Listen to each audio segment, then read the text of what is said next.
Luke 22, beginning at verse 1.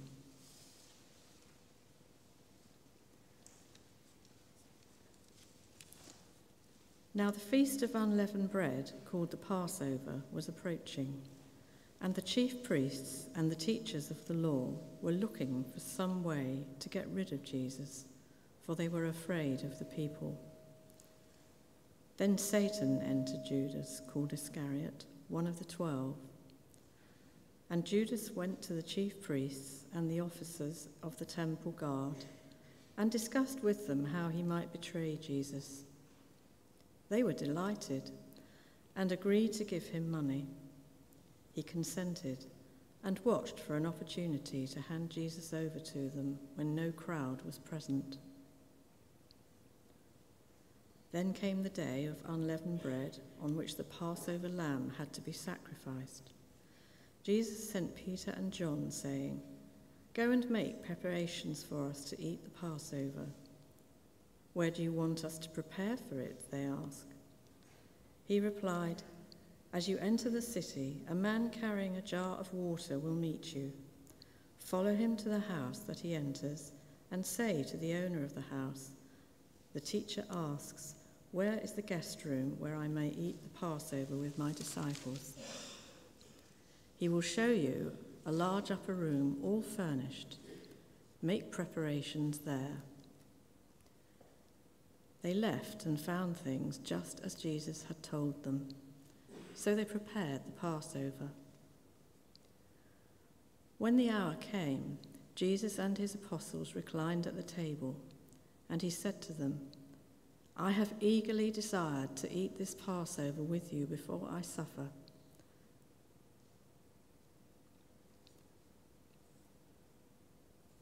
For I tell you, I will not eat it again until it finds fulfillment in the kingdom of God." After taking the cup, he gave thanks and said, "Take this and divide it among you. For I tell you, I will not drink again of the fruit of the vine until the kingdom of God comes." And he took the bread, gave thanks and broke it, and gave it to them, saying, "This is my body, given for you. Do this in remembrance of me." In the same way, after the supper, he took the cup, saying, "This cup is the new covenant in my blood, which is poured out for you. But the hand of him who is going to betray me is with mine on this table. The Son of Man will go as it has been decreed, but woe to that man who betrays him." They began to question among themselves which of them it might be who would do this. And this is the word of the Lord. Thanks be to God.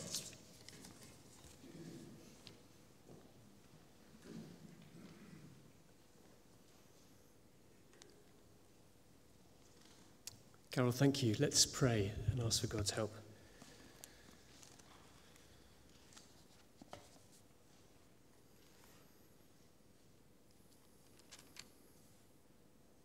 Heavenly Father, thank you for the riches of your word, and we pray that as we walk through these pastures once again, we ask that you would make the cross of the Lord Jesus our supreme boast. May the cross be that which we rejoice in above all else. For we ask it in Jesus' name. Amen. It's really good to be back with you, and a great encouragement to see everybody, or at least those of you who are here. I should just thank you again for collectively making our sabbatical possible.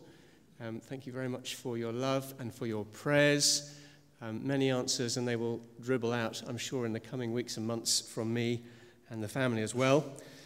Some friends were raising eyebrows as I said I was returning to work in Easter week, and they thought that's rather bad planning. And I did sort of wonder myself. I think on reflection, there are few better weeks to return to Christian ministry, notwithstanding the bumpiness and the strangeness of returning to the work again. Where better to focus than the death and the resurrection of Jesus? I think it's J.C. Ryle, isn't it, who reminds believers every day to look in the right direction. And he mentions a number of directions, but two: to look back to the cross of Jesus, that you might know you're forgiven, and to look up to the risen Jesus, to know that he's sovereignly in charge all the time, every day. And that's why this weekend, as Sam said, is so special for Christian believers. That's why we want to walk slowly and linger. And this evening in particular, of course, is so poignant. The reading we've had, we remember Jesus as he's reclining around this table. His disciples are there. They're waiting to hear from him. The food, the bread and wine is ready and prepared, and they're about to eat together. And in Luke 22, we're told why it is that Jesus died. Every Christian should be able to give an answer to that question, why did Jesus die? If you can't give an answer to that question, it may be that you're not a Christian. The Bible, of course, has many reasons that it gives as to why Jesus died. You may know the writer John Piper. He wrote, or has written, many, many books, and one of his most encouraging and thinnest, in case that helps you, is called The Passion of Jesus Christ, which is simply 50 reasons why Jesus suffered and died. So there are many reasons. And we're thinking here, as Luke helps us, not so much the causes of his death as the purposes for which God sent him to die. What was God seeking to achieve by sending his son to be hung on a Roman cross? And Luke gives a number here. I want to look at 3. The first is a hint, but it's a very real hint. Jesus dies in order to fight and defeat Satan. He dies to fight and defeat Satan, the arch enemy. If you'd been reading through Luke, you'd have realized that by chapter 22, the opposition against Jesus is rising. It's come from the chief priests, from the leaders of the people, the teachers of the law. Back in chapter 19, as Jesus has taught in the temple daily, they've been trying to kill him. Chapter 20, he tells parables that are angled against them, and they rub their hands and they want to arrest him and kill him all the more. And then chapter 21, he starts to predict the destruction of Jerusalem itself. What more could rile the people? And they are desperate for the right moment. So you get to chapter 22, verse 2, for example, the chief priests. If you have a look down, chapter 22, verse 2, the chief priests and the teachers of the law were looking for a way to get rid of Jesus. That's polite for kill Jesus, but they were afraid of the people. And you wonder how it is that the people, the very people for whom the Messiah came, should turn against him, should turn so strongly in rebellion and want him away. You may have had conversations with people and you've wondered the same about people. Why are they so blindly ignoring of Jesus? And Luke just lifts the lid on what else is going on in the grand scheme of things. In verse 3, he just reminds us there is another enemy at bay and at work. Someone else is active. Satan is an active player in the world. Verse 3, Satan entered Judas. Right, since Genesis 3, we know Satan's had something of a platform of operations in every human being's heart. And it means that every human being since that moment has a sinful streak, to say the least, an attitude of rebellion against God. It's funny that you don't need verse 3 in terms of the unfolding story. You could do without it. But for some reason, Luke wants to raise our attention and just point out the activity of Satan. We've seen clearly that there's great responsibility on mankind for the death of Jesus. The opposition is growing. And verse 3 doesn't absolve Judas of responsibility, but it's as if Luke is saying, don't forget the reality of Satan. The looming cross of Jesus is the spiritual battle in the world. Now, it's very convenient for the chief priests because Judas is the perfect solution to what they want. They've got the instrument now for their scheme to get rid of Jesus. And so Judas comes to them, verse 4, and he discusses with them how he might betray Jesus. They're absolutely delighted. Verse 5, they agree to give him some money. There are people, including today, who will do that. They'll choose money over sticking with Jesus. And I suppose you could read this and think, well, now it seems like, Jesus has been kidnapped onto Satan's train and he can't get off. The wheels are in motion for a disaster because Satan's had his way. And I think what 7 to 13 is doing is just saying, no. Jesus has the steering wheel very firmly. He's still holding the reins. He knows exactly what's going on, and he's in perfect control of his death. So Jesus gives instructions to Peter and John, verse 8. Go and make preparations for us to eat the Passover. Where do you want us to prepare it? They asked. He replied and gives this clear detail. As you enter the city, a man carrying a jar of water will meet you. That's an unusual thing, a man carrying a jar. That would have stood out. They'll notice him. Say to the owner of the house, the teacher asks, where's the guest room where I may eat the Passover with my disciples? And the detailed conversation carries on. He'll show you a large upper room, all furnished. Make preparations there. They left. They found things just as Jesus had told them. Now, whether that's because Jesus had already planned it and gone ahead and made arrangements, whether it's he's exercising divine foreknowledge of things, it doesn't much matter. He's in complete control. And the cross moment is Jesus in control. He dies to take the fight to Satan and defeat him. Satan is at the beck and call of Jesus, not the other way round. Now, Christians today, of course, we know the experience of spiritual battle, the leftover skirmishes of the cross. Life for Christian individuals, life for churches is one of battle. Christians who don't realize that are as if sleepwalking through life. It's a battle, but the result is not hanging in the balance. Satan's a defeated foe. However much he continues to prowl, which he certainly does, he knows his days are numbered. He's defeated, and it happened not as you and I go on prayer walks around the place, not as we claim certain things in Jesus' name, but it happened at the cross. And that is a very secure position from which to live and follow him. And Luke hints at it here for our encouragement. It's a hint, but it's here. Jesus dies more clearly in order to fulfill the Passover. He dies to defeat Satan, and he dies to fulfill the Passover. This passage, as it was read, is absolutely laced with the Passover. Let's just pick it out. Verse 1 to start with, chapter 22, verse 1.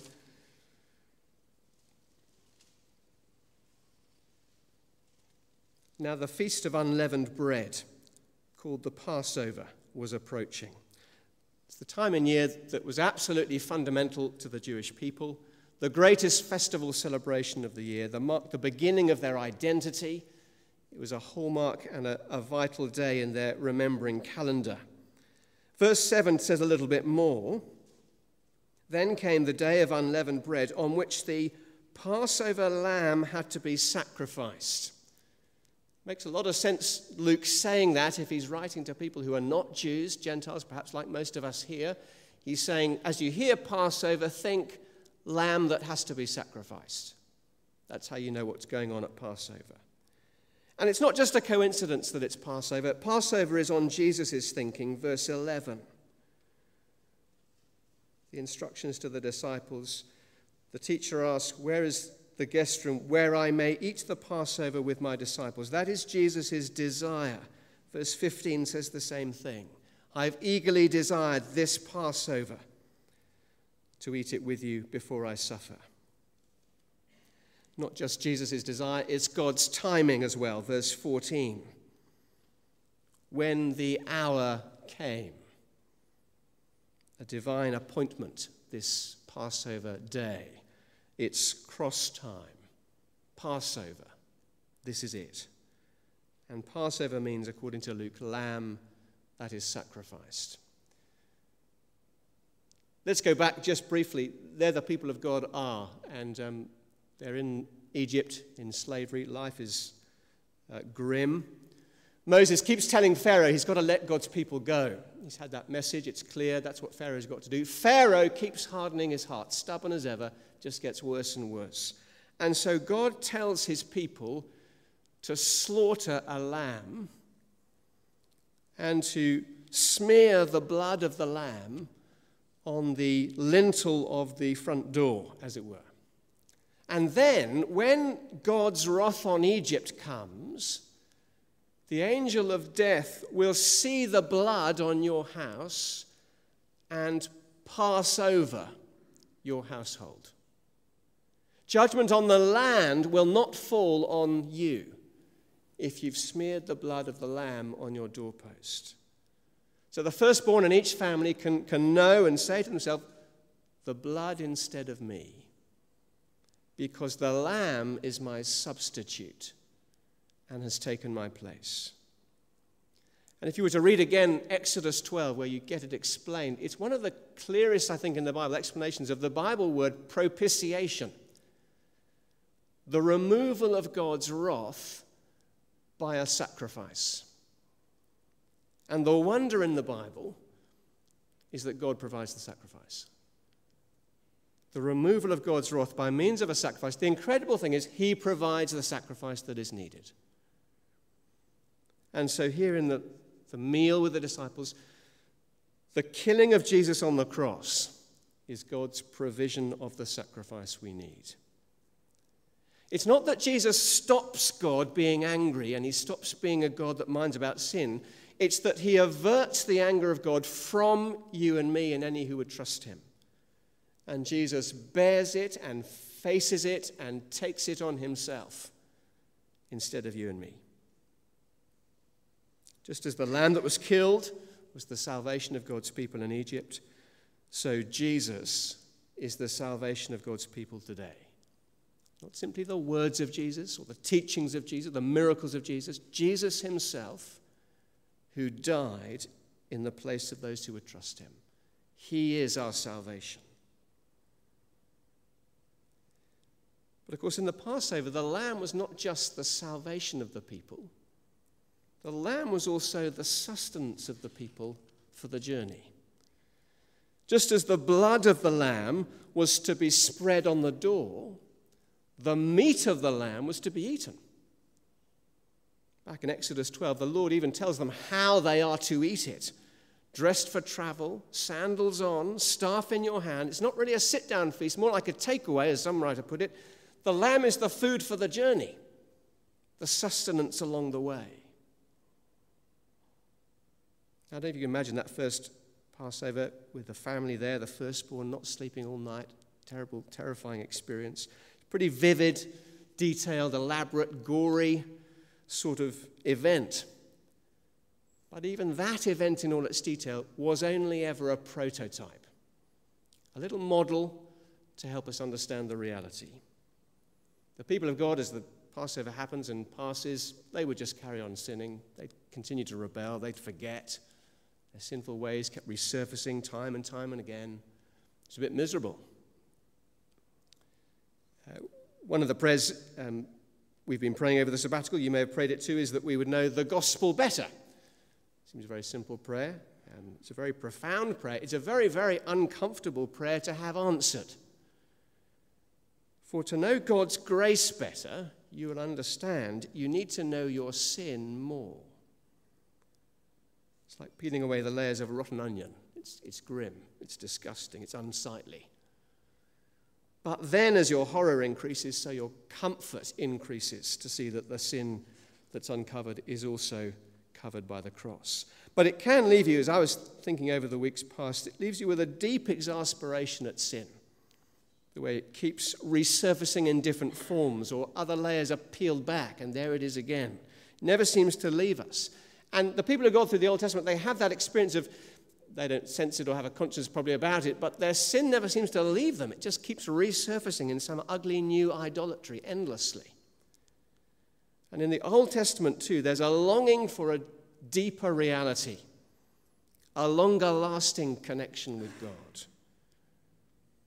And there's a sense in which Jesus refers to that here. Not just a salvation, a sustenance, The Passover was a security, as Jesus explains, verse 16. Just have a look how he puts it. Security in the future kingdom. I tell you, he says, verse 16, I will not eat it, the Passover, again until it finds fulfillment in the kingdom of God. There's a sense in which he's talking about two Passovers, or this bit is about two. There's the present fulfilled Passover, this one, the before Jesus suffers Passover. But he talks too about a perfectly fulfilled future Passover, the heavenly feast. He's going to eat Passover again when it finds fulfillment in the kingdom of God. That is when all disciples of Jesus will feast with him in person. You may have heard the expression, you take the Christ out of Christianity and you're left with inanity, madness, foolishness. You could similarly say that to take the cross out of Christianity leaves you with nothing worth following. God's wrath remains over a sinful people. Lives are full of guilt and dread. God's heaven remains closed to us. Life becomes empty of any significant hope. It's vital that Jesus fulfills the Passover. His blood poured out in sacrifice so that your life, my life, might be spared.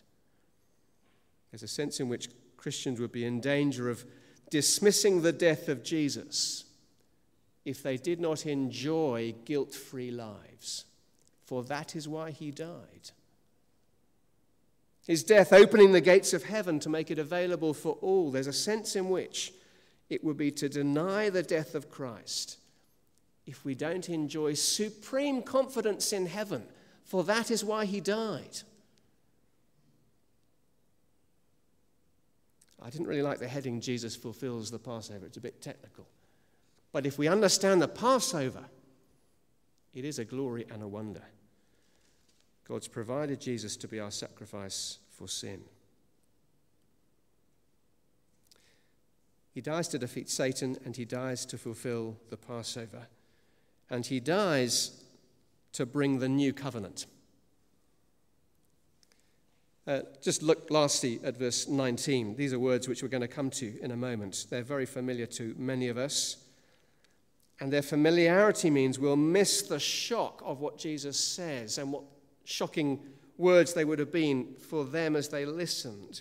Imagine each Passover being celebrated, the father of the family, they would go through the ceremony.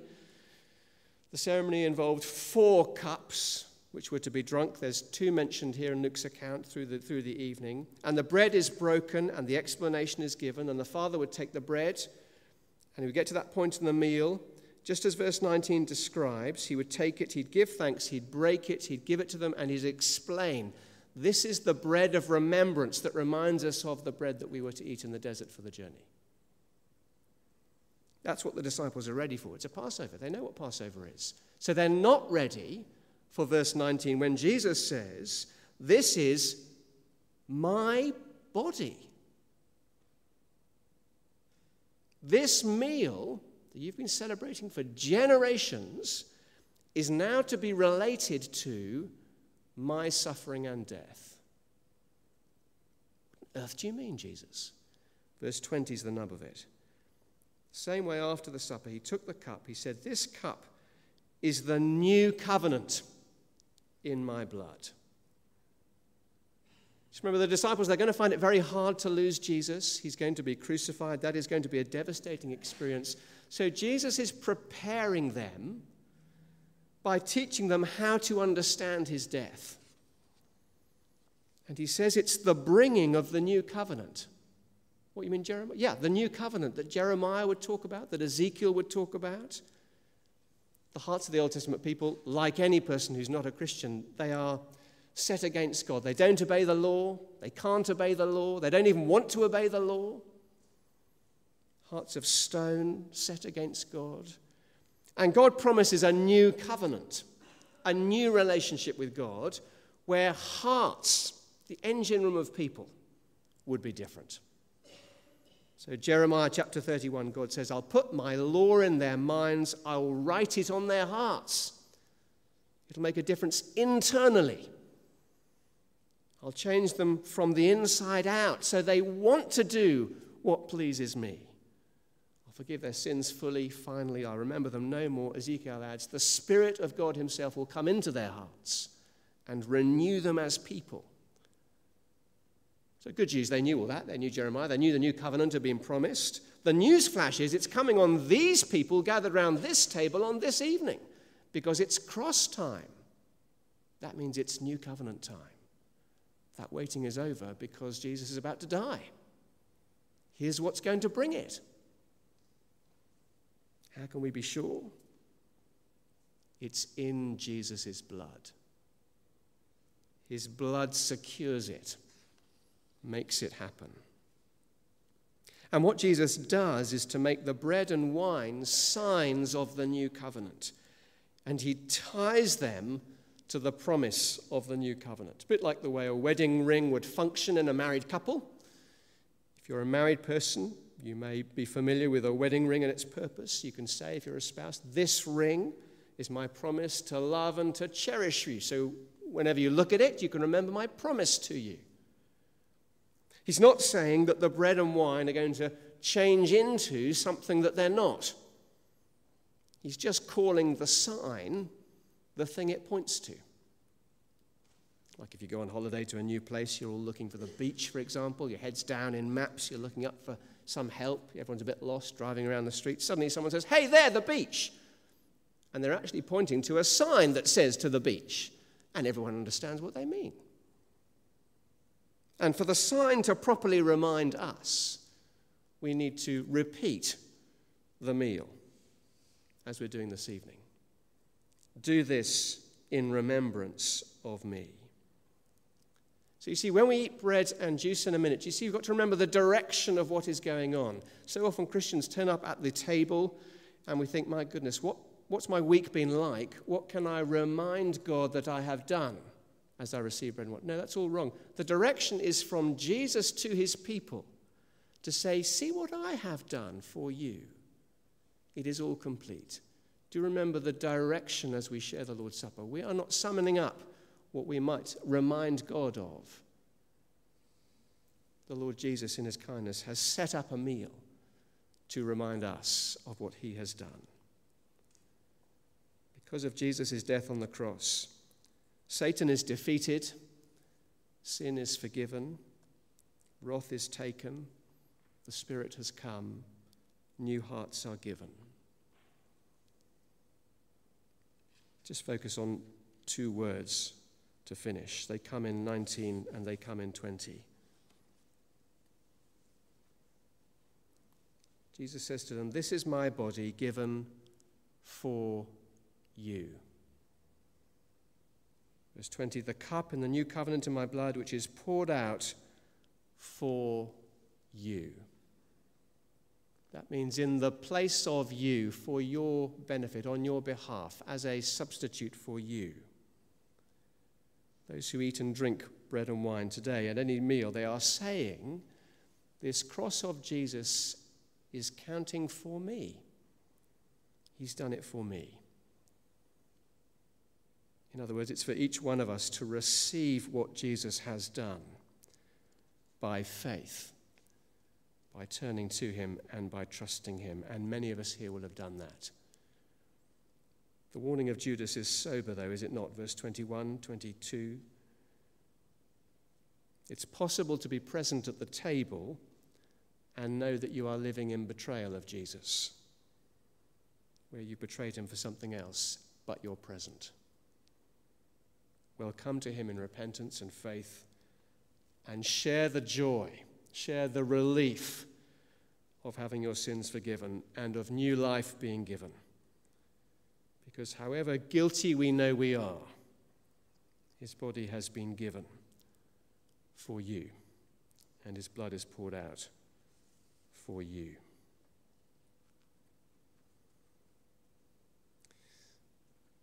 Let's take a moment just to be quiet, and then we'll sing these truths into our hearts.